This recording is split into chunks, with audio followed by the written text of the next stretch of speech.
Right, just to make sure you're all in the right place, for the next 45 minutes or so, we are going to talk about bulk email systems and particularly look at Mailchimp, which is the system that the Global Alliance uses for sending out things like the journey and streams of prayer. If you don't receive either of those publications and you would like to, please just send me an email afterwards and I can make sure that you are on the mailing list for those. But that's the system that we're going to talk about today in more detail. But I wanted to make sure that you are all aware that there are other tools out there. Hopefully you can now see this is just a Google search for a list of bulk email tools, platforms, and you can see that there are many different systems out there, of which Mailchimp is one. It's worth investigating. If you've not invested in any of these tools at the moment, it may be worth investigating whether you have systems within your workplace that already enable you to access tools like this. Because sometimes if you have a central contact management system or a central database, they may offer this kind of system as a bolt-on to that. And if you're going to end up in a situation where you're spending money to get something like this, then it may be worth investigating what you already have access to. There is a very basic system within Google Mail, but it is very basic.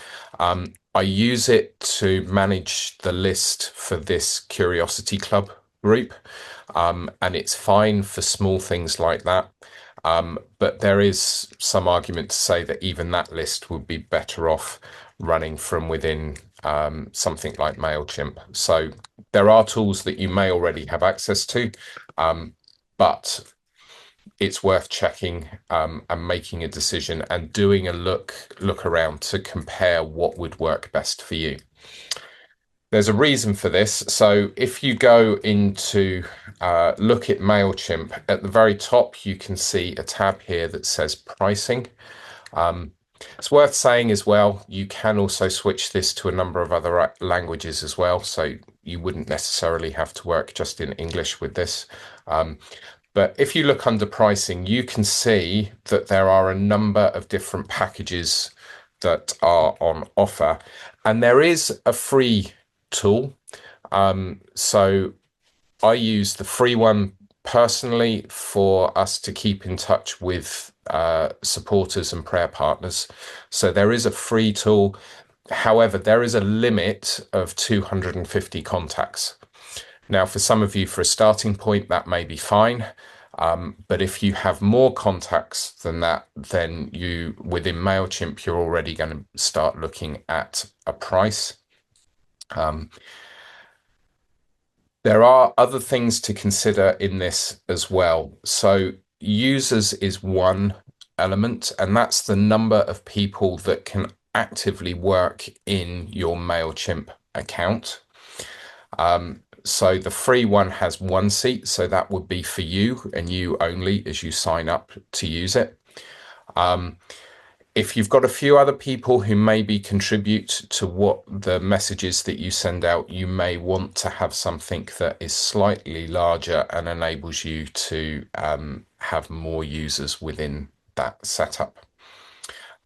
Of course, as soon as you start paying, then it gives you access to more contacts or more sends. So this is the free account is limited to sending 500 messages a month or 250 messages a day. Essentials, you can do 10 times your contact list. So that already gives you much more flexibility in the number of messages that you send out. Audiences we will talk about when we get into looking at the system, but there are other things that you can look at. Many of these tools also integrate with websites or other systems that you may already have access to. So it's worth looking and just comparing with each of the different systems on offer what works best for you. That's all I'm going to say about the signing up bit, because you're going to need to choose for yourself what you go for. Once you have selected the tool, then you need to tell it a bit about yourself as you sign up for it. So as you begin to use this, it will start to ask you for personal details or details about your organization that needs to go in there. So obviously we're also going to need an address, and then it asks you for a type of organization that you are, and you can choose to see if there's something within that list that works well for you. This helps it to inform more as you or make suggestions to you as you start to build your accounts. We'll say that we don't have anything for marketing channels. We can talk about what we're using currently for messaging. And then very helpfully, if you have a website that already looks and feels like the organization that you want to represent, if you tell Mailchimp about this, it will import some of the assets from your website into Mailchimp, so it's all ready for you to use. So if we put our website in there, you will see later on that that some information has already been populated in there. Next, it asks about your industry. And there is one for religious organizations. There is probably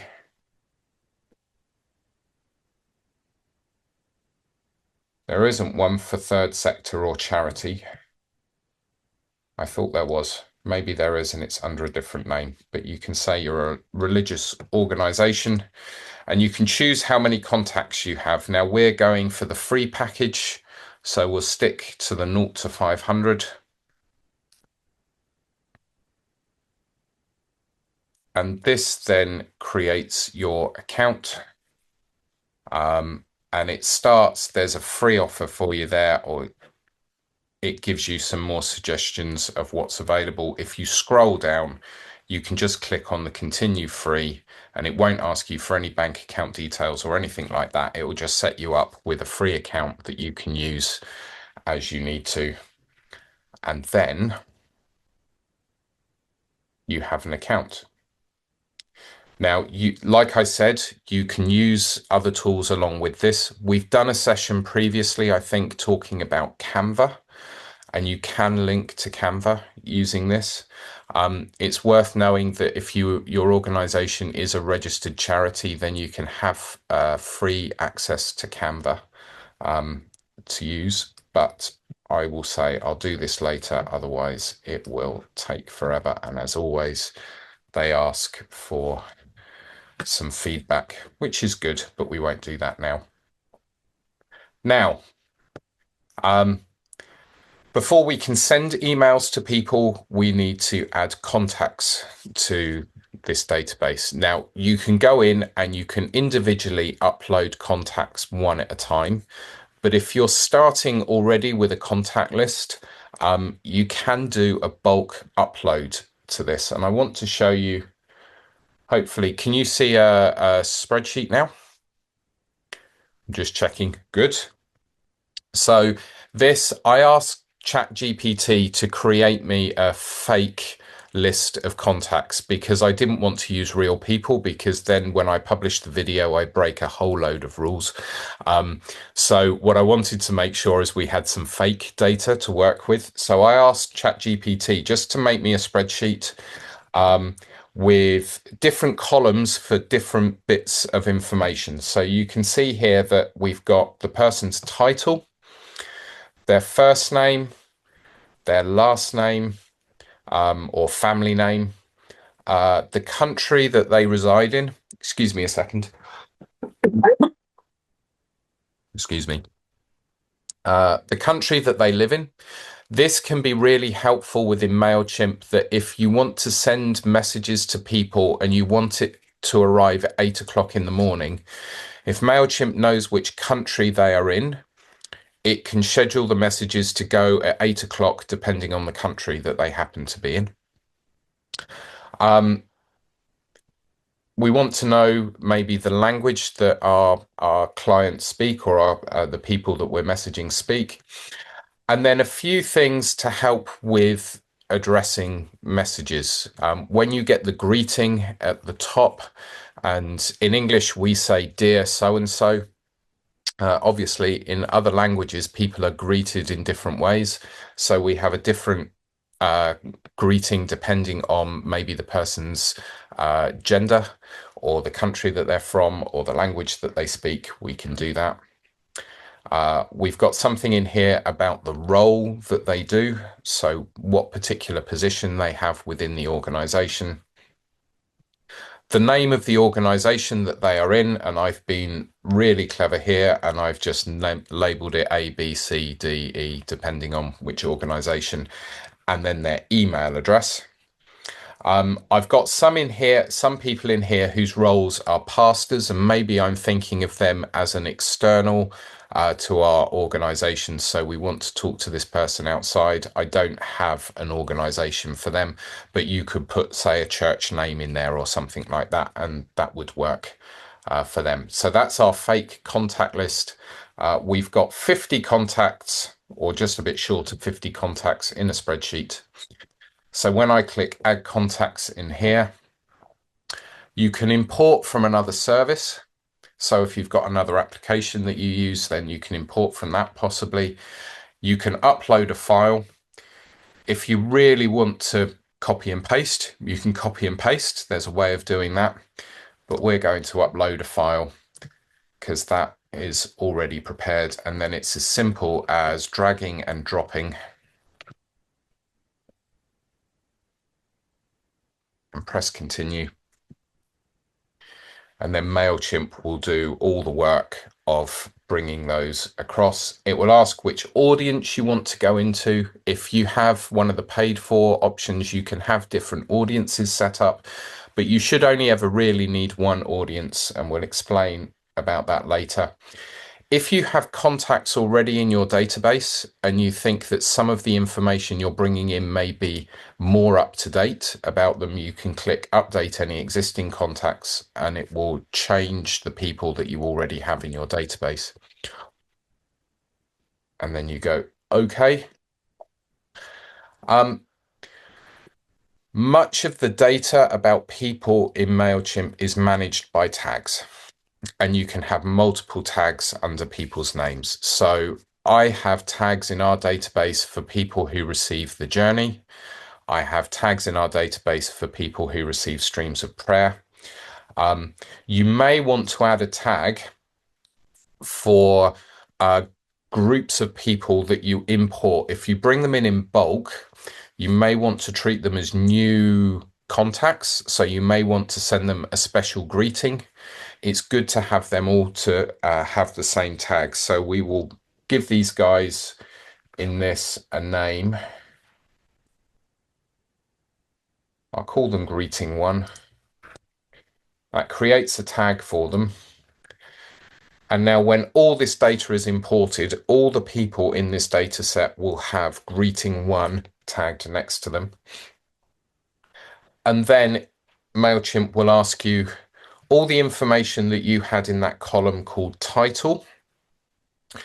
I'm going to give you a field name called title as well. So that seems to work for us. But here, unticked is country. Now we want to know which country those people are in. And usually there is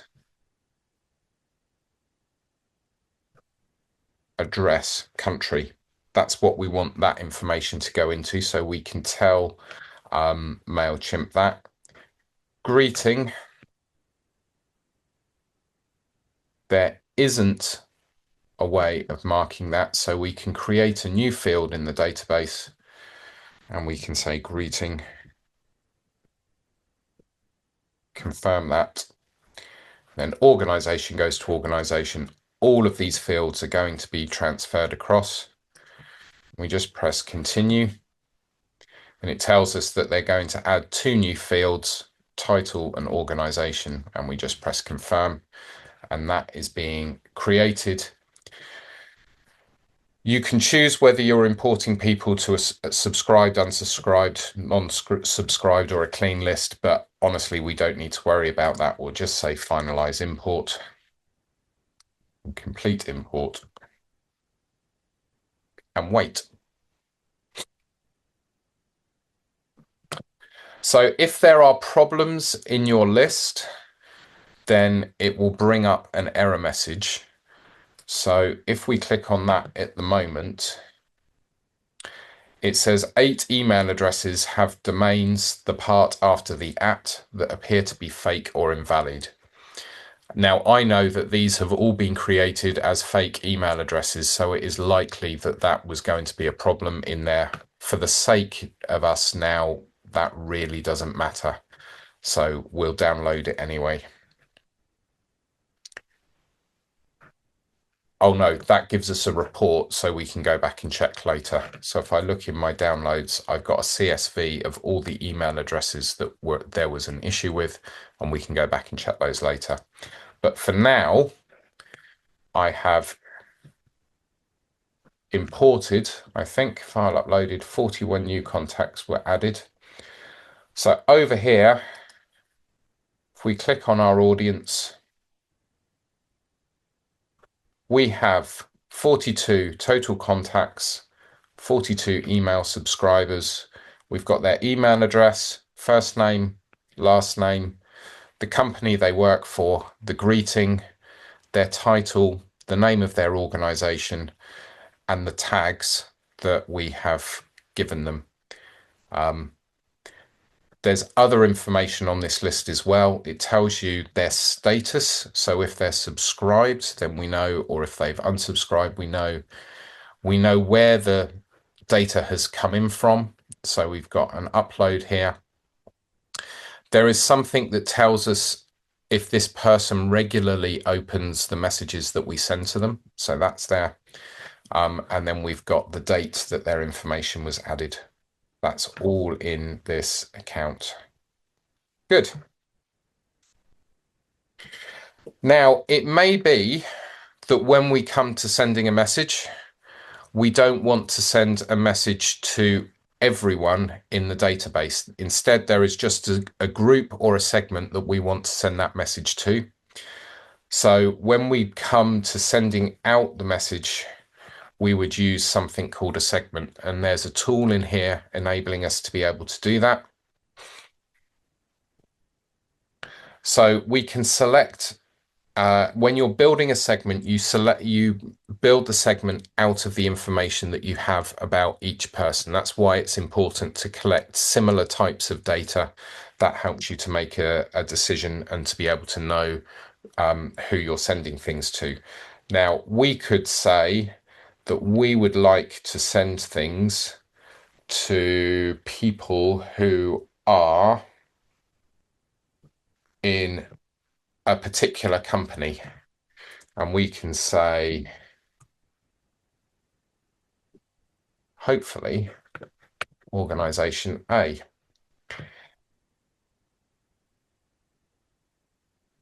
That should,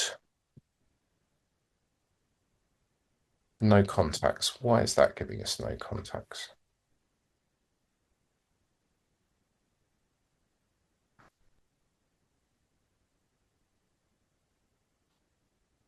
Let's try it with organization rather than company.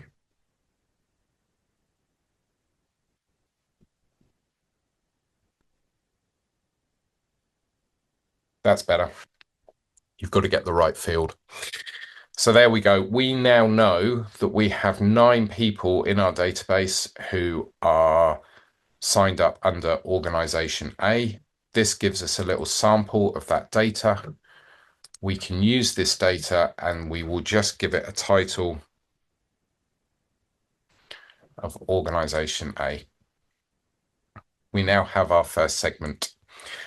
You can also build segments out of the tags, and this can be quite useful if you just want to, well, depending on the information that you've put in your tags, you can create quite a different set of groupings using tags. And if you want to add tags, I'll show you, you can create a new tag in here. Okay, we now have a greeting too. And then in your audience,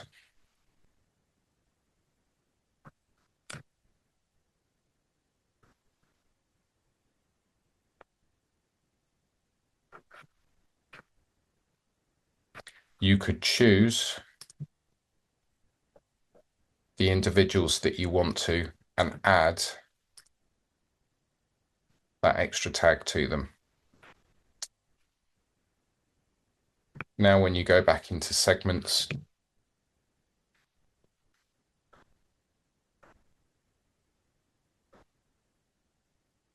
you can select the tags that you want. You say that the contact is tagged by this type, and you insert there the relevant tag, and it will give you those.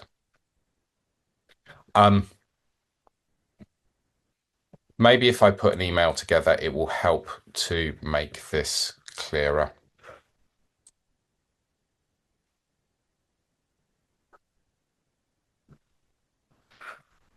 So let's make our first message, and our messages are all listed under something called campaigns, because they're seeing these as a logical flow of messages to move people from one point to another.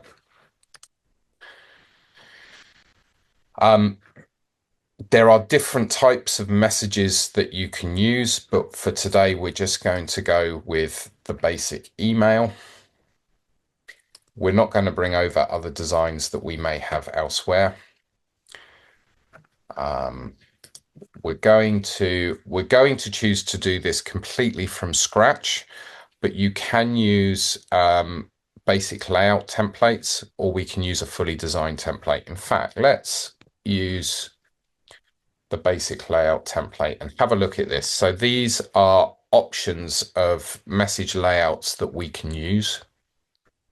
You'll see some of these are free. Up in the top right-hand corner, it says, if you're on a paid subscription, you can access other types as well, but you would need to upgrade to get those. But let's use one of these free ones.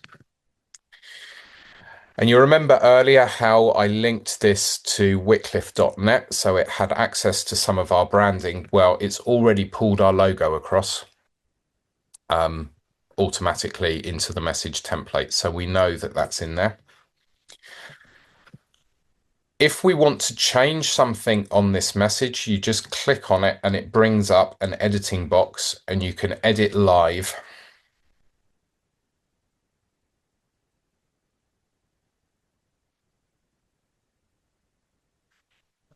Grammarly is another plugin that I've got that you don't need, so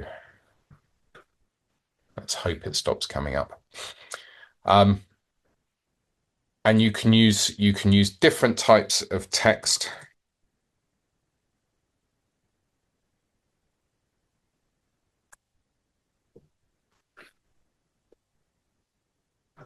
So at least spell things correctly.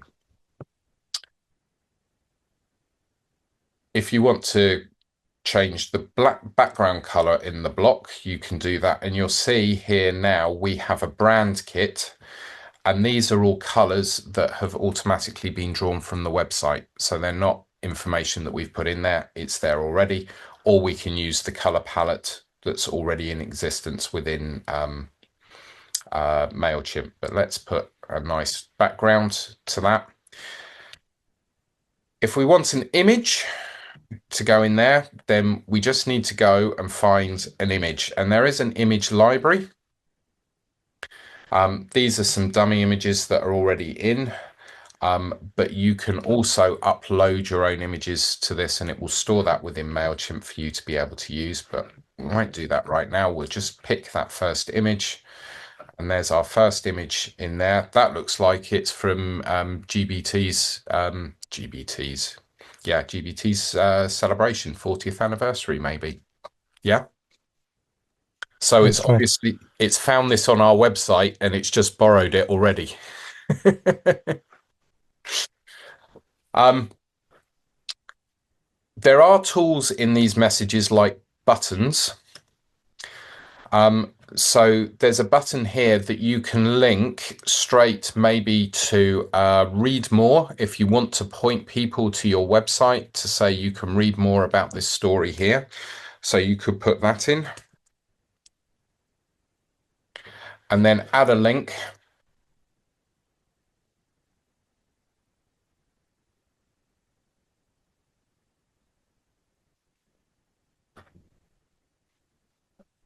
So we'll take that link.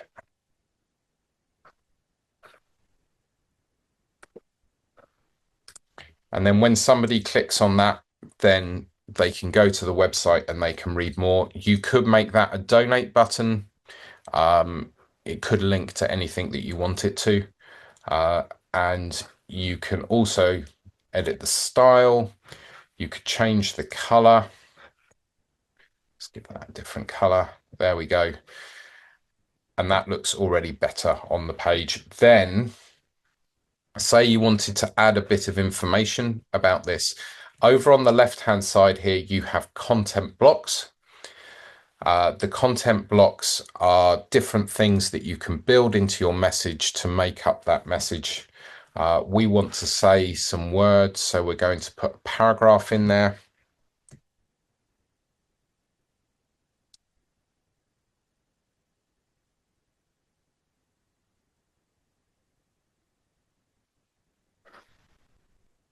And we can put another one underneath.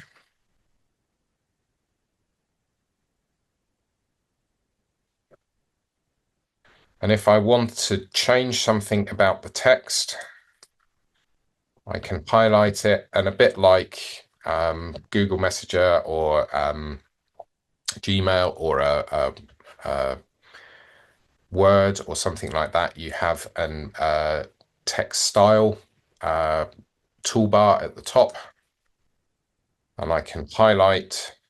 And if I wanted to as well, I could put a link in there and link that text. And there, that's ready to go. Like we said before, it can be linked to other accounts of different things. So there's some social media tool buttons on here. The three that it gives you automatically: Facebook, Instagram, and X. Well, we've decided that we're going to stop using X. So my choice here is that we're going to delete that from our options on the website, on the email. But there are also different types of button that you can have here. There's a follow button, which encourages people then to follow you online. Or there's a share button, which encourages people to take the content of your email message and share it on their own social media account. So we're going to just take this and say that it's a share. Now, at the bottom of this, there is the legal text, and this is drawn automatically from your Mailchimp account. And it gives people the information that they need to know that this message has come from a reputable, recognized organization. So there's copyright content in there, which is uploaded automatically. There is an archive page. This allows you to access a list of previous messages. There's a descriptor which tells people why they have signed up for your email message, so why they're receiving this, because due to European legislation, that has to be in there, that people have to know why they are receiving a particular message. There is also within this the opportunity to update preferences or unsubscribe. Unsubscribe is always a bit risky, but legally it has to be in there. And honestly, I think most people want their customers, supporters, people that they're in contact with, to receive messages that they want to receive. Now, the risk that we have with this, from a global alliance point of view, is that we send the journey out to all alliance senior leaders and board chairs. If they decide to unsubscribe to this list, then it means that they've unsubscribed from the whole mailing database. And then we can't send them information about other events that may be turning up, at least not through Mailchimp. So that may be a case where you want to have different lists that you run people's names from, different mailing lists, so that when they unsubscribe, they only unsubscribe from the not important stuff and not the really important stuff. But that's something that you would have to decide for yourself.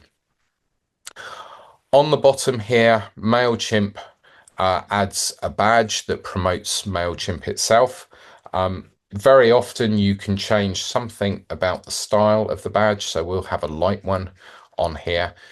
If you want to remove it completely, then you have to pay for Mailchimp. You can't remove it completely from the free version of this.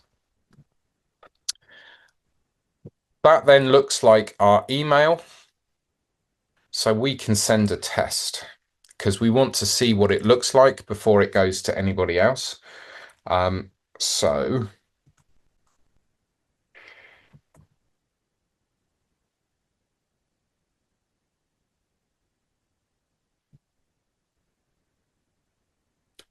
let's send a test. And so here's our test message, and it gives you the opportunity to read it through. You can check that the buttons work and go through to the right place. You could see what happens if you press share. I realize that I don't have a social media account linked to my work email address. That sounds very good, doesn't it? So if I click share on there, it won't go anywhere and it will just cause problems. But you can check that. And then at the bottom, you can see that the legal text has been put in correctly already. And if you wanted to, you can click update your preferences and follow that through as a system. But there, that's our test email. To send it,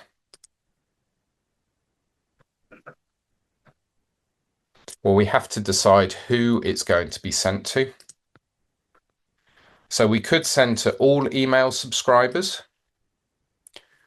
or we could choose the segment that we want it to go to. So we could say organization A, and it will go to that.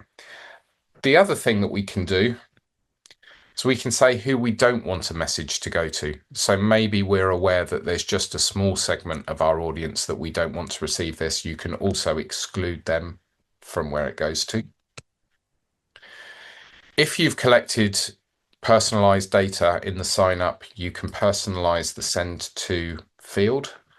So you can say you're sending this to somebody by name. And then you have to say where it's going from. And this is normally automatically populated by your business address. You can change it to something else. If you do, it takes a little while because it will automatically check that that email address is live. So I can't automatically say, I'm going to send this from Tanny's email address without her giving permission for the mail to be sent from that address. So we'll leave it as that for now. We need to give it a subject line.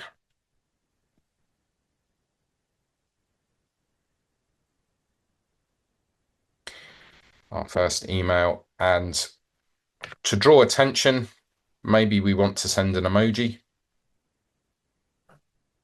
Hello. And then preview text. You know how you get very often in an email, you will see the subject line, and then underneath you'll see maybe an expanded bit of text that gives you a taste of what's in there. So we can put up to 150 characters in there, but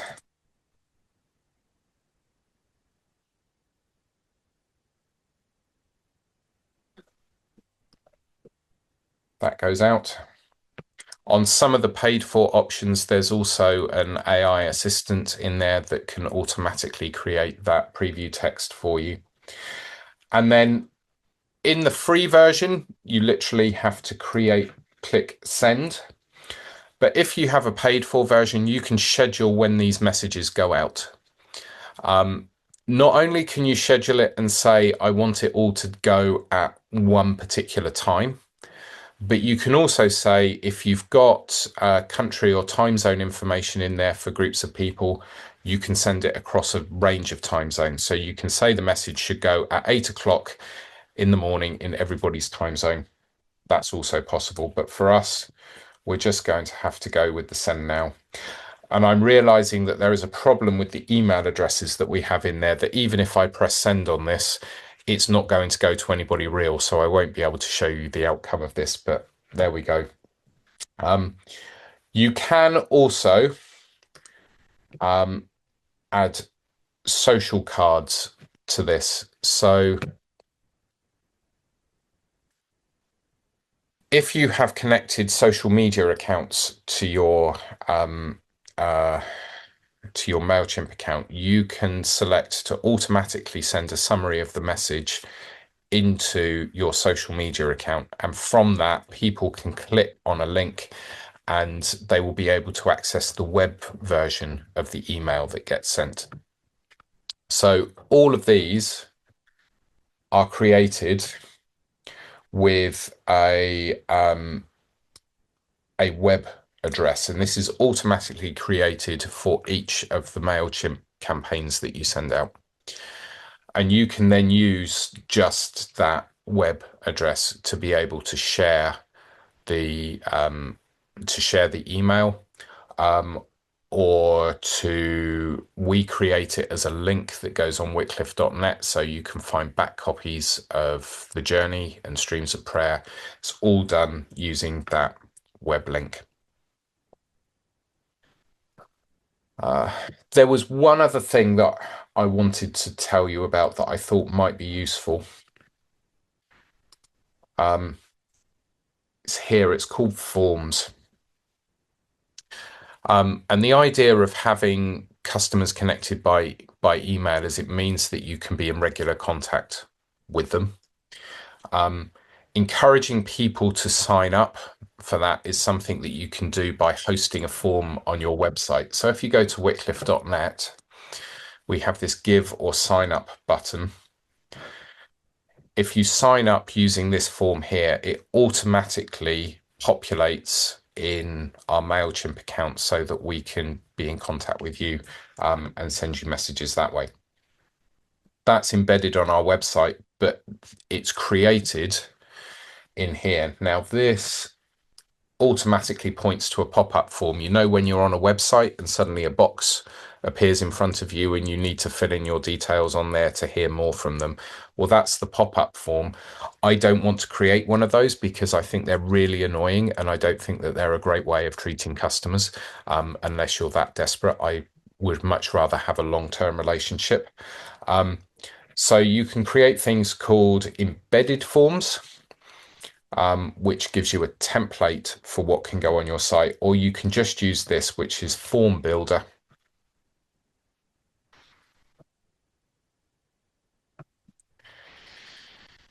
And down here, it has a box where you can select what content goes in there, what particular information you want. Some of this is hidden, so we don't necessarily want all the addresses of people. We don't need people's phone numbers because we're not likely to call them.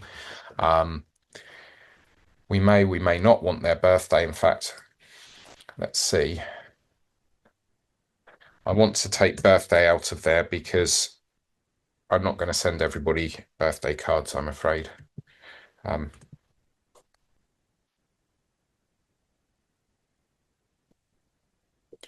So I can remove that.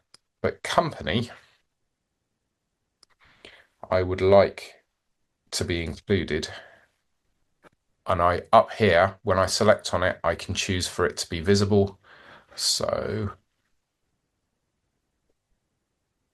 why is it not showing as visible? Is that because this is the free option? It might be. Oh, maybe it's just I need to do save field. There we go. We now have the company. You can also add help text.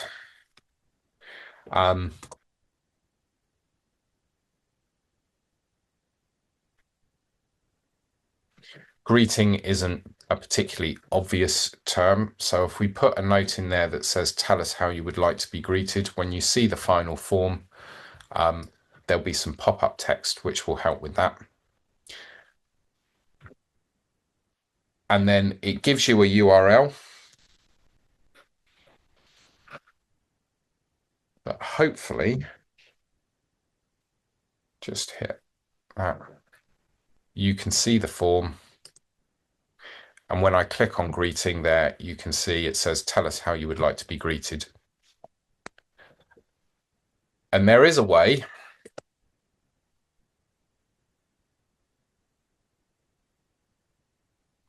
that you can embed this in your emails.